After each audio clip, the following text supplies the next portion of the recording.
आणि मागो वैद्य यांच्या याच वक्तव्यावरती प्रतिक्रिया देण्यासाठी शिवसेनेच्या नेत्या नीलम गोऱ्हे आता आपल्यासोबत आहेत। नीलमताई, मागो वैद्य यांची प्रतिक्रिया आपण ऐकलेली आहे। ते म्हणतात की फक्त राजीनामे खिशात ठेवून चालत नाही तर ते द्यावे लागतात आणि असं झालं तर सेनेतच फूट पडेल। काय म्हणणं आहे आपलं?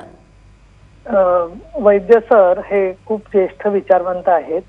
त्यांचं वय आणि अनुभव पाहिला तर मी त्यांच्यावर प्रतिक्रिया देणं मला एक म्हणजे त्यांचा सन्मान म्हणून वयाचा खरं तर योग्य वाटत नाहीये।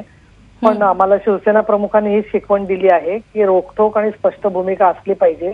आमच्या खिशावरती सरांचं लक्ष काय आहे याचा मला खरंच खेद वाटतो। अहो, महाराष्ट्राचे 4 तुकडे करून तुम्हाला स्वस्त वाटत नाहीये, ते तुम्ही वारंवार बोलता आहात सातत्याने। महाराष्ट्राच्या अस्मितेचा विचार आपण करत नाही आहात। संयुक्त महाराष्ट्राच्या 105 हुतात्म्यांची बूज ठेवत नाही आहात। आम्हाला काय करायचं आणि आम्हाला कधी योग्य वाटेल ते शिवसेना पक्षप्रमुख योग्य तो निर्णय योग्य त्यावेळी घेतील।